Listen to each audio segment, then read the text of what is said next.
Yeah, you know what time it is. Disclaimer, I am not an attorney, nor do I offer or give legal advice. So please understand that all information that we talk about in any of my webinars are strictly information and educational purposes. And most of it is just personal experiences with things anyway. So please understand this is not legal advice. And may you be blessed on your journey to find your power within these laws. Peace and blessings. Thank you for joining me. All right, I've been getting a lot of questions about warranty deed acceptance, so I wanted to go ahead and do a quick little video to give you a little bit more clarity on that document. Now, in your average real estate transactions, the most important documents are three, which is first, the warranty deed. Then you have a deed of trust, depending on where you live. It may be called a mortgage. And then you have the promissory note. Okay? Now, we're not going to talk about the deed of trust or the promissory note in depth, but we're just going to focus on the warranty deed. Why the warranty deed? Well, in order for you to even be able to do business with the bank or take on a loan from them, you have to own the property. Okay? So this document conveys ownership of the property. All right? So what I have here already pulled up is Investopedia. What is a warranty deed and how is it used? A warranty deed is a legal real estate document that protects the buyer and ensures that the seller holds a clear title to property, has no outstanding liens or mortgages, and there will be no future claim to the title of the property. The two parties involved in a warranty deed are the seller, known as the grantor, and the buyer, or the grantee. And either party can be an individual or a business. Most lenders require a warranty deed for properties they finance. Now, the key takeaways of this is a warranty deed protects the buyer and ensures that the seller holds a free and clear title to the property without any outstanding liens or mortgages. A warranty deed is a legal real estate document that protects the buyer against future claims to the title of the property. Okay? Most lenders require a warranty deed for the properties they finance. The seller of the property is known as the grantor, and the buyer of the property is known as the grantee. All right. Now, they have a little section right here that tells you how a warranty deed works. I'm going to let you read that in your own time, but I'm going to go ahead and go to another source. All right. This is Deeds in Texas. Now, of course, I'm from Texas, so whenever I speak, I'm always going to speak from a Texas perspective. It's up to you to fact check or do your own due diligence to see what types of things are similar in your state. All right. Now, this is the LoneStarLandLaw.com. What is a deed? A deed is a written instrument that conveys legal and equitable title to real property. The legal term is a fee simple interest, meaning the highest level of ownership. An absolute or fee simple estate is one entitling the owner to the benefits of the estate during his life and descending to his heirs, devisees, and legal representatives on his death. One can own a fee simple estate in both legal and equitable property interest. And this is the case law where this has been spoken of. It is difficult to imagine a more important document to the real estate investor, and yet its preparation is often left to a title company attorney who represents neither buyer nor seller and has no incentive to produce anything other than a basic boilerplate form. This is true even through Property Code Section 5.022b expressly states that the parties to a conveyance may insert any clause not in contravention of law. That's troubling. Title company deeds generally lack clauses that add additional protection for the grantor or grantee, since it's not the job of the title company, it's not the job of the title company or its attorney to protect the interest of either party beyond a simple conveyance with general or special warranties.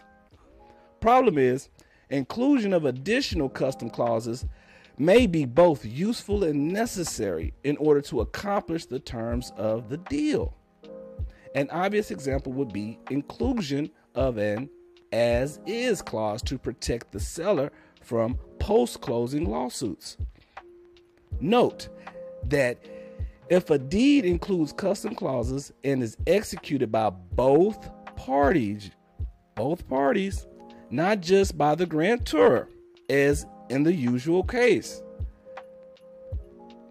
then it becomes a contract as well as conveyance. This can have significant value if the transaction involves special provisions upon which the parties are reliant. A deed is to be distinguished from a promissory note or real estate lien note, which is a promise to pay a sum of money and form a deed of trust, which provides the lender with remedies, including foreclosure, if a borrower defaults on the notice. A warranty deed, note, and deed of trust are the three principal documents in most Texas residential real estate transactions. So, pull out your documents. Look at your warranty deed. Read it. What does it say? How much did you pay for this property? Who gave it to you? This chapter briefly describes different types of deeds commonly used in connection with real estate transactions in Texas. It is deliberately organized in pragmatic fashion and is not intended as a comprehensive academic review on the topic. So, now let's jump to another source of information. Deeds.uslegal.com. This is this section right here. All right. Execution, delivery, and acceptance. Execution means implementation of a legal document.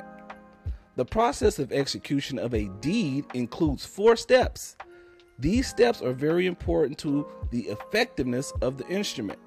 These steps include, now let's pay attention here. And as we're going through this, I want you to remember, did you do all of this with your documents and your deed? Signing of the instrument. Sealing the instrument when necessary. Now, some companies and people, they may have an embosser where they stamp the document or they seal it and put an imprint on it. That's what they mean by this, like especially like a notary, or you go to the county clerk. Attesting and acknowledging the instrument is required by statute, and delivering to the grantee or to someone in his or her behalf. For example, a deed is executed by several persons with the purpose of conveying their interest in the land. The deed does not become operative until it is executed by all of the proposed grantors who transfer the title or an interest in the real property.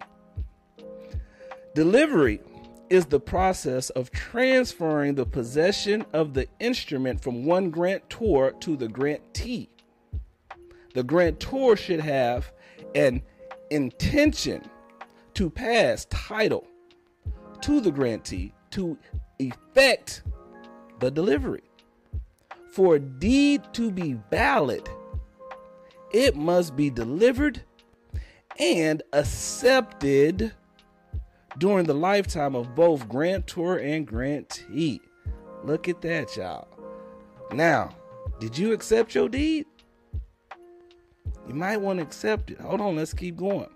Acceptance. What is acceptance? Acceptance means the approval of the deed by the who? Grantee. Acceptance is the most important role of the grantee. Did they tell you this at closing? Did they tell you that you need to sign your warranty deed and accept it? No, they didn't. So if I was you, I would be trying to accept my deed quickly, right? In order to complete the delivery of a deed, the grantee should accept it. If the grantee refuses to accept the deed, the instrument is not delivered and the title is not transferred from the grantor to the grantee. So, there you have it, my people. This is why we need to accept what was given to us so that we can be the equitable title holder of the property. All right, now let's look at a warranty deed acceptance in action. I already have one pulled up here. All right, notice of confidentiality rights. If you are a natural person, you may remove or strike any and all of the following information from any instrument that transfers an interest in real property before it is filed for record in the public records. Your social security number or your driver's license number. Acknowledgement of special warranty deed. I, Brian Jeremiah and Alicia Jeremiah, the living, breathing soul, man and woman, created in the image of God, the Most High, with indefeasible title to our land and lawful owners of the land, estate known as Brian D'Angelo Eugene Jeremiah, Alicia Nichelle Alfred Jeremiah, and its real property and interest under the seal Brian Jeremiah and Alicia Jeremiah is recorded as the grantee on the special warranty deed for the real estate described on the attached certified copy of said deed. It is our free will and act and deed to execute this acknowledgement of our acceptance of the special warranty deed and lawful ownership of the property under the terms of the deed. We ask that the record on file in the Office of Registrars of Deeds be updated to show our acceptance of the deed and lawful owner of the real estate described herein with all rights reserved. All of our other real property and interest and attached this real estate is to be immediately returned to us, due under our hand and seal of our free will, act, and deed. Then there's a notary acknowledgement and our acceptance. Now this goes in conjunction with the rest of the warranty deed. We just went back and added this document on top of what was already on record by requesting a certified copy. Okay, so boom, that's the cover page as you can see in the Dallas County. Now, you may reach some resistance from county clerks because this isn't common. They don't know what's going on, but don't be belligerent or angry or aggressive. They just don't know. Use the opportunity to educate them, okay? And be patient. And if they deny you, ask them to give you why in writing why they're denying you. Okay, they must give that to you. The clerks are public servants. Okay, so peace and blessings. Enjoy your day.